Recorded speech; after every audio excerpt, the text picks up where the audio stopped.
under the name Sad Face. We had a totally different sound, different songs, different member even. And so we've been going on as Dark Hip Falls for probably two years almost now, maybe a year and a half.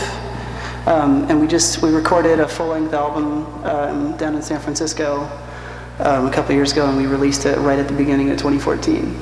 So that's still pretty new-ish for us. And I see. And what took you all the way to San Francisco to record an album? They're expensive enough when you record them here. How'd that happen? There's a studio there. It's amazing. It's called Tiny Telephone Studio. And they are pretty much an all-analog studio. So we recorded the tape. They don't charge you extra for the tape. At least they didn't when we went. I'm not sure if they do. But they didn't charge you extra for tape. And the room rates were really just shockingly affordable. And so it kind of felt like a cool trip. We wanted to record on tape and see what that was like, but it was also just kind of a cool trip to kind of focus on the music in a place that wasn't home. Even though Nick and I, we both kind of grew up in the Bay Area for a few years. Oh, okay. And Jason too, right? Yeah. And so is that out? Did you? It is, you made that? Yeah. Okay. And what's it called? The album's called 74. That last song that we just played it's 74. It's like the title track for the album. Okay. But yeah. 74. What's that? Does that mean anything? Numbers or? It kind of.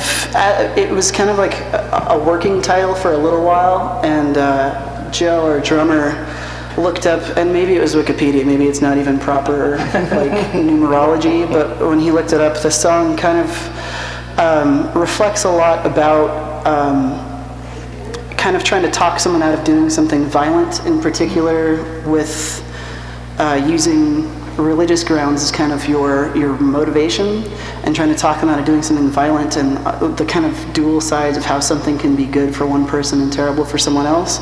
And when he looked up the number 74, and again, might not be credible at all, it was interesting that he pointed out the number 74 could sometimes be conceived as the number for like Jesus or like the devil, depending on your interpretation.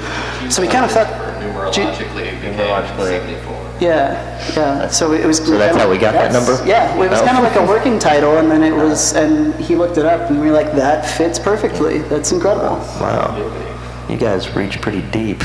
Indeed. Credit for everything on Wikipedia. Makes me very ashamed of my own band name finding task force. Motivations behind that. All right, well that's pretty good. And Deep Hip Falls, I have to ask where that came from. Well, Dark Hip Falls is I will get this right. Dark Hip Falls. Exactly, easy to say. Yeah. Yes. It was when we were kind of looking for a new band name after we stopped being Sad Face. We were kind of scratching our heads about band names.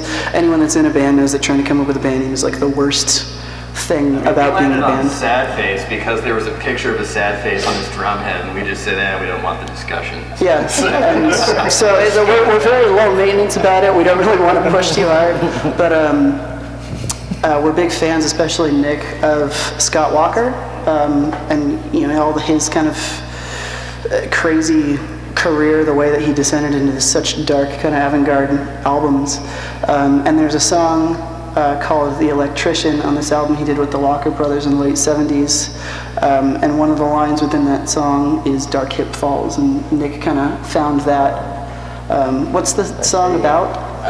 It's a song about U.S. trained South American torture squads, but from the point of view of a torturer and a detainee, being told through the idea of it being like a BDSM relationship. And so the lyric is, he's drilling through the Spiritus Sanctus tonight, through the Dark Hip Falls, screaming, "Oh, you Mambos, kill me."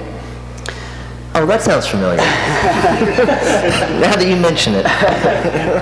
But yeah, all right. Kind of fit with the mood that we have kind of created for what we're doing. Yeah, I would agree. For some reason, when I first heard it, and I was trying to remember it, I kept thinking Death by Waterfall, which is a not so profound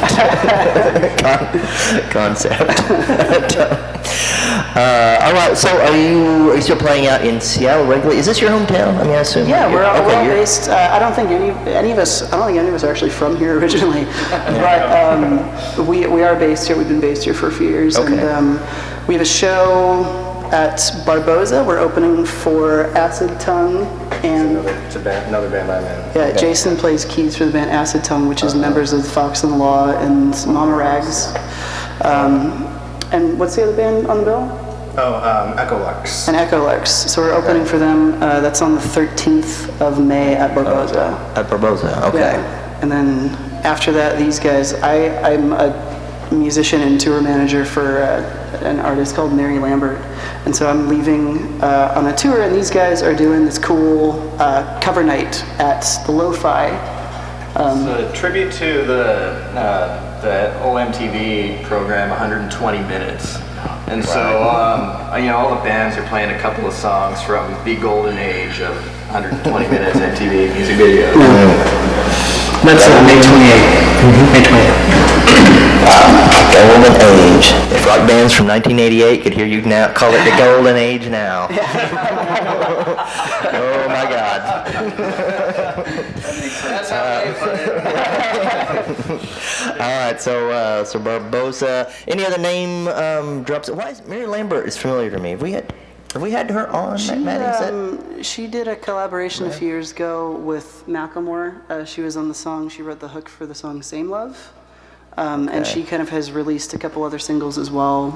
It kind of propelled really quickly, and she ended up getting signed onto Capitol Records. Okay. So, yeah, All right.